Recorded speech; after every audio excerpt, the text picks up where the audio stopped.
Der Frankreich-Block ist heute in der französischen Nationalversammlung. Neben mir sitzt der Vizepräsident der Nationalversammlung. Bonjour, Monsieur le député. Bonjour. Vous êtes député, vous êtes élu dans la deuxième circonscription du Bas-Rhin. Vous faites partie du mouvement démocrate. Comment êtes-vous arrivé à la politique? Eh bien, en fait, je viens de la société civile, j'étais chef d'entreprise, j'étais aussi dans le monde associatif. J'ai toujours considéré que l'engagement politique, c'était quelque chose de noble, d'important, d'intéressant. Donc j'ai commencé par être maire de mon village, pendant un petit village de 800 personnes en Alsace, pendant 10 ans. J'ai été ensuite élu régional, tout en étant chef d'entreprise. Et lorsqu'Emmanuel Macron est venu, je me suis reconnu dans son projet présidentiel. Je me suis présenté pour être député et j'ai été élu, donc il y a un an de cela. Pourriez-vous dire quelques phrases sur le rôle de député? Parce que notre blog s'adresse aussi à des élèves. Quel est le rôle de député? Le rôle du député en France, il est double. D'abord, c'est de voter les lois. Donc nous travaillons sur les lois qui viennent du gouvernement ou qui peuvent être des projets de loi d'initiative, des propositions de loi d'initiative parlementaire. Donc nous votons les lois et nous avons un deuxième rôle qui est le contrôle de l'action du gouvernement. Et donc nous avons un travail de contrôle et d'évaluation. Et enfin, on a une troisième réalité dans notre mandat qui est d'interagir dans notre circonscription avec les citoyens. Et c'est un peu l'objet du nouveau monde en politique, comme on dit en France, c'est de réinventer des circuits courts entre les citoyens et la politique et les lois qu'on vote à l'Assemblée nationale. Vous êtes aussi vice-président de l'Assemblée nationale. Quelles sont vos tâches? Alors en tant que vice-président de l'Assemblée nationale, je suis membre du bureau. Alors ce qu'il faut savoir, c'est que le principe de la Constitution pose la séparation des pouvoirs. Donc l'Assemblée nationale est autonome. Personne, aucun ministre, personne ne décide pour elle de son budget, du nombre de militaires qui vont défendre le site, des règles de fonctionnement ou même du niveau de nos indemnités. C'est le bureau de l'Assemblée nationale constitué d'un président, de 6 vice-présidents, de 3 questeurs et de secrétaires. C'est ce bureau-là qui est l'instance de décision de la vie de l'Assemblée nationale. Donc en tant que vice-président, je suis dans ce bureau et j'ai une mission en plus sur l'ensemble du lobbying, de ce qu'on appelle les représentants d'intérêt, que je suis chargé de suivre. Vous faites partie de plusieurs commissions et de plusieurs groupes d'études. Je voudrais nommer 2 seulement. La commission des affaires étrangères. Quelle est votre fonction dans cette commission? Alors la commission des affaires étrangères, c'est une commission qui a une importance particulière chez nous parce que nous avons une volonté de développer ce qu'on appelle la diplomatie parlementaire. La diplomatie parlementaire, c'est non pas en concurrence bien sûr, mais en complémentarité de l'action des exécutifs, des gouvernements, c'est de développer des relations entre parlements. Et c'est particulièrement important dans le cadre des relations franco-allemandes. On aura l'occasion d'y revenir. Donc je suis dans cette commission avec cet angle d'approche sur les relations interparlementaires, en particulier franco-allemandes, puisque nous avons un groupe de 8 députés français et de 8 députés allemands qui y travaillent en ce moment. On va revenir tout de suite. Vous êtes aussi dans la mission d'information sur l'avenir de la zone euro. Tout à fait. Alors ça, c'est un rapport dont je suis chargé avec un collègue. Nous sommes 2.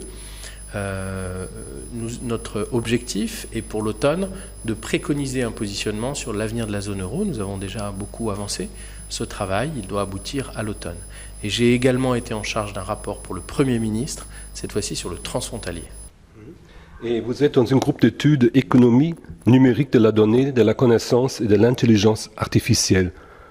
Qu'est-ce que vous y faites?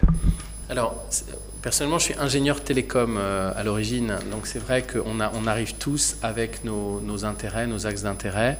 Pour moi, c'est en particulier l'énergie, qui est un secteur dans lequel j'ai travaillé, et les télécoms et le numérique, parce qu'aujourd'hui, et on le voit notamment dans le cadre des relations franco-allemandes, sur lequel on s'apprête dans le traité de l'Élysée à valider un projet ambitieux sur l'intelligence artificielle, nous avons beaucoup d'enjeux, et cet enjeu du numérique, il questionne le législateur, il questionne les lois et il questionne les textes qu'on vote, et ce sera le cas de plus en plus. Donc dans le cadre de ces réflexions-là, je fais partie d'un certain nombre de groupes de travail qui y réfléchissent. Nous, franco-allemands, au mois de mai dernier, vous avez remis un rapport avec des propositions innovantes pour le développement du transfrontalier franco-allemand au gouvernement. Ce rapport nous intéresse tout particulièrement car le premier de vos 6 propositions concerne l'apprentissage de la langue du voisin. C'est une idée qui était mal suivie du traité de 1963. On n'a pas tout à fait respecté cet article en 1963. Vous pensez maintenant au traité de l'Élysée 2.0, n'est-ce pas? Tout à fait. Je pense que la situation, elle est très en deçà des attentes qu'on avait. Elle est même catastrophique à certains égards. Si je prends l'exemple des territoires frontaliers côté français, l'allemand était une langue qui était couramment parlée il y a encore 1 ou 2 générations. Aujourd'hui, on a une situation qui s'est très fortement dégradée dans les 20 à 30 dernières années. Pourquoi? D'une part parce que je considère, je pense, et je le dis avec force dans ce rapport, que l'allemand, la langue du voisin, donc l'allemand pour nous, dans notre côté de la frontière et du Rhin, il est stratégique. Il est stratégique pour notre jeunesse, quand elle cherche un emploi, quand elle vit dans son environnement transfrontalier. Il est fondamental aussi pour les évolutions en termes de culture, pour les politiques jeunesse. Donc je crois qu'on est passé à côté de ce rendez-vous de la langue du voisin et de la connaissance de la langue du voisin. Donc je propose dans ce rapport, alors c'est quelque chose qui évidemment n'a pas le parallèle en Allemagne, mais je propose qu'en France, on transfère la compétence de l'enseignement de l'allemand et la responsabilité de l'enseignement de l'allemand, qu'on le transfère à une collectivité de proximité. Ce qui finalement est déjà le cas en Allemagne, puisque ce sont les Länder qui sont en charge de l'enseignement du français pour la zone frontalière. Chez nous, c'est encore Paris qui gère l'enseignement de l'allemand. Et force est de constater qu'à part des filières bilingues qui sont assez élitistes et qui concernent 10 à moins de 15% de nos jeunes, 85% de nos jeunes passent à côté du rendez-vous important qui consiste à dire un jeune qui vit en Alsace ou en Lorraine ou sur la zone frontalière, il a un avantage indéniable et un intérêt et peut-être une nécessité de plus en plus de comprendre, de parler et d'avoir les bases de la langue du voisin, donc en l'occurrence allemand. Pour le plan pour le développement transfrontalier, encore 2 mots-clés, apprenti et l'économie. Oui, je pense qu'aujourd'hui, sur les propositions, que je ne vais pas développer maintenant, mais sur les propositions, elles sont très orientées vers l'économie de demain. On a beaucoup d'enjeux en matière de recherche, d'université, de développement économique. Donc je propose des nouvelles façons de concevoir entre la région et les Länder des axes de développement stratégique, des projets d'intérêt transfrontalier, toute une logique de développement économique très orientée sur une stratégie de développement de l'économie de demain. L'accès à l'emploi et la formation, notamment la formation professionnelle, c'est un point majeur, un point qu'il nous faut regarder en priorité et que je préconise d'inclure dans un schéma de développement transfrontalier qui serait co-signé, et ce serait le premier document qui aurait cette force juridique, à la fois par les Länder et à la fois par la région Grand Est de notre côté. Vous pensez aussi de refaire vivre les conférences entre les ministres-présidents et les présidents des régions. Par exemple, sous la présidence Chirac, on en avait quelques-unes. Oui, alors on a même une ambition qui n'a jamais été égalée dans le groupe que nous développons entre les 9 députés allemands et les 9 députés français. C'est de relancer une nouvelle page, de réécrire une nouvelle page de l'histoire franco-allemande en matière de relations interparlementaires. Nous proposerons à un sommet entre les 2 bureaux de l'Assemblée nationale et du Bundestag en septembre, nous proposerons le lancement d'une assemblée parlementaire franco-allemande avec une centaine de députés, 50 Français, 50 Allemands, pour pouvoir travailler sur la convergence, notamment la convergence réglementaire en termes de droit entre les 2 pays, et sur le fait qu'on puisse transposer les directives européennes de la même façon. Aujourd'hui, si étrange que ça puisse paraître, quand la France et l'Allemagne transposent de façon identique une directive européenne, c'est presque par accident. Alors que nous souhaiterions que par défaut, on transpose pareil et que, par exception, quand on le souhaite, on prenne la liberté de transposer différemment. Qu'est-ce que ça signifie concrètement pour la vie des citoyens? On n'a pas besoin d'avoir 2 systèmes de vignettes sur la qualité de l'air différents. On n'a pas besoin d'avoir un système pour une PME allemande qui veut... je prenais souvent l'exemple du fleuriste qui est à Kehl, qui veut livrer un bouquet de fleurs en France, de l'autre côté du pont, à Strasbourg. eh ben, il doit rentrer dans le système d'information des travailleurs détachés pour déclarer le contrat de travail de son livreur de fleurs. Et s'il le fait le lendemain, il a encore besoin de le faire. Donc tout ça, on voit bien, ne résiste pas au nécessaire développement du rôle transfrontalier. Il pourrait prendre le tram pour livrer les fleurs. Oui, et le tram, c'est un bon exemple. Le tram a été extrêmement compliqué à mener comme projet parce qu'il est de droit français en France, de droit allemand en Allemagne, et les deux droits sont différents. Des nouveaux outils, notamment juridiques, arrivent pour pouvoir dire, eh ben, un tram peut-être de droit français, peut-être prolongé en droit français en Allemagne, et réciproquement, on a des crèches franco-allemandes, dont une en Allemagne, dans laquelle on a des problèmes parce qu'une puéricultrice française ne peut pas encadrer seule des enfants allemands parce que les diplômes ne sont pas reconnus. Donc tout ça montre que dans les zones frontalières, dans ce qu'on appelle les eurodistricts, il faut mettre en équivalence ces deux droits et autoriser à déroger du droit national pour les mettre en équivalence. Non pas réinventer tout un nouveau système, mais mettre en équivalence dans ces zones frontalières qui concernent la vie de nos concitoyens, mettre en équivalence le droit allemand et le droit français. Dans nos médias en Allemagne, c'est très peu connu que votre groupe de travail, en vue de l'élaboration du nouveau traité d'Élysée, a inventé une vingtaine de propositions, convergence, économie, coopération dans la politique extérieure, etc., etc. Croyez-vous que tous ces sujets entreront dans le nouveau traité ou ce sont seulement des propositions ? Ce sont des propositions qui, je pense, entreront dans le nouveau traité. Regardez bien la déclaration de Meseberg entre Angela Merkel et Emmanuel Macron. Cette déclaration est très claire en matière de convergence entre nos deux pays, des modèles économiques, des modèles sociaux, des modèles notamment sur l'environnement réglementaire des entreprises. Suivez les initiatives qui sont en cours sur la mise en cohérence des assiettes fiscales pour les entreprises, pour qu'une filiale française ou allemande relève des mêmes logiques d'assiette fiscale et donc des mêmes systèmes d'information dans une logique de convergence.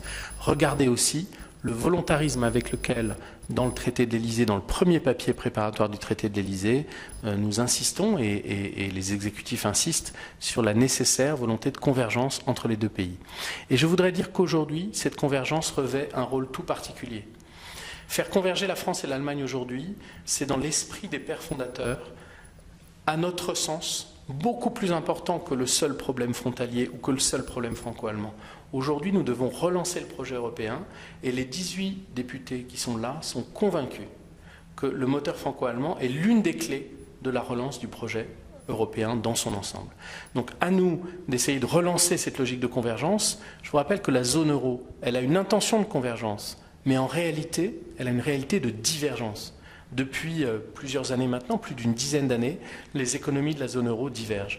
Donc reprenons l'initiative autour du moteur franco-allemand, avec ceux qui se joindront à nous, pour réinventer de facto une nouvelle cible de convergence et la mettre en œuvre pour que nos économies se rapprochent et qu'on reconstruise un projet européen nouveau.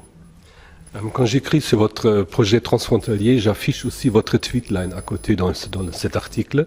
Et le 14 juillet, vous avez écrit « 9 députés allemands et 9 députés français travaillent à une nouvelle page de relations interparlementaires entre deux pays. Après 2 jours de travail, ensemble à Strasbourg, nous étions réunis à Paris pour le 14 juillet. Quel était le résultat principal de cette rencontre du 13 juillet ? Écoutez, c'était un moment inspirant parce qu'on a convergé sur l'Assemblée parlementaire franco-allemande. On a convergé sur l'idée de la proposer. On espère que ça va convaincre. En tout cas, on était alignés sur majoritairement, puisqu'évidemment, ce groupe de travail est dans la pluralité. Donc, certains groupes politiques minoritaires ne souhaitent pas le rapprochement franco-allemand. Mais la majorité parlementaire allemande et la majorité parlementaire française souhaitent avec force relancer ce moteur franco-allemand. Donc, ces 2 jours ont permis de boucler notre copie. On aura un autre point de passage en juillet avant la réunion à Lübeck en septembre entre les 2 bureaux de l'Assemblée nationale et du Bundestag. Donc ça, c'était un point majeur. Et nous avons fait un certain nombre de visites, dont une visite que je veux signaler qui est très inspirante, qui est la visite de Arte. Arte, c'est une chaîne franco-allemande à l'origine, qui aujourd'hui étend son modèle à l'Europe, tout en gardant le couple franco-allemand qui est dans ses gènes, dans ses origines, et qui maintenant passe à la vitesse supérieure en étendant son action au-delà de la France et de l'Allemagne. Je pense que c'est un bon exemple qui est inspirant. Le moteur franco-allemand a un rôle particulier et une responsabilité particulière en ce moment même. L'Europe aujourd'hui est menacée, l'Europe est dans une situation complexe. Il nous faut une impulsion positive nouvelle pour l'Europe. La rénovation du traité de l'Élysée passe aussi par une procédure plus ouverte. Je pense à l'engagement citoyen que vous cherchez à favoriser. Dans votre bilan, vous faites allusion à votre cube pour réinventer la proximité.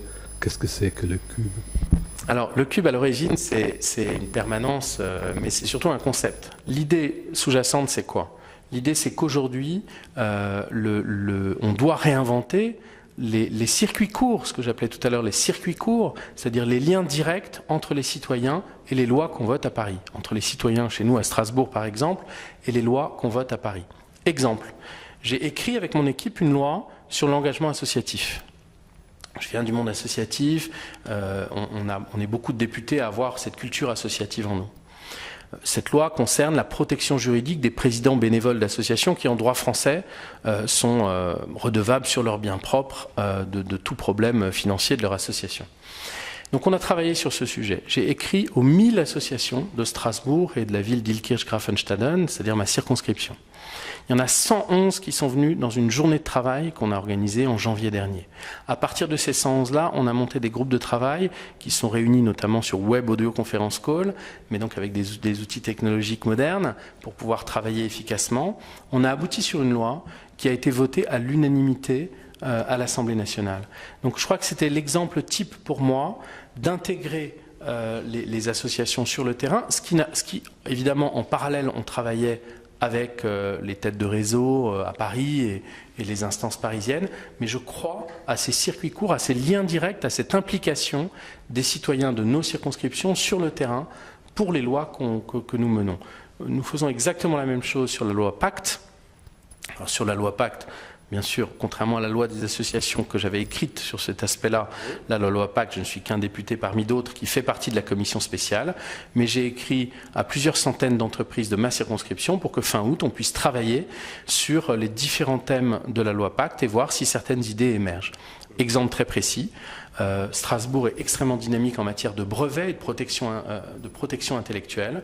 Les acteurs de la protection intellectuelle sont venus me trouver. On a fait 5 réunions de travail. On a été voir le ministère, le cabinet de la ministre, pour essayer de travailler sur comment la loi Pacte va prendre en compte les exigences et le retard que la France doit rattraper, par rapport à l'Allemagne notamment, en matière de brevets et de propriété intellectuelle. Dans une tribune de vos collègues du groupe du travail franco-allemand, qu'ils ont signé et qui a été rendu public le 18 juin, on constate la France et l'Allemagne seront attendues. Il faudra démontrer ensemble une véritable volonté d'insuffler un nouvel élan européen. Quels sont pour vous le grand défi de franco-allemand et quelle est votre stratégie pour relever ces défis avec succès ? Alors moi je crois fondamentalement que ces défis franco-allemands sont économiques et politiques. Ils sont économiques parce que je crois que c'est au cœur de l'Europe, la façon dont on se projettera ensemble vers l'économie de demain qui pourra être un moteur de notre action. Je ne crois pas aux grandes solutions théoriques, politiques, institutionnelles lointaines. Je crois à l'action. Je crois à l'action pour les citoyens frontaliers d'une part, comme j'ai exprimé tout à l'heure, mais plus largement pour les coopérations fortes pour l'économie de demain. L'exemple de l'agence d'intelligence artificielle, c'est un exemple clé. Le couple franco-allemand doit être porteur d'un projet très ambitieux en la matière et c'est un très bon exemple de la façon dont on se projette dans l'économie de demain.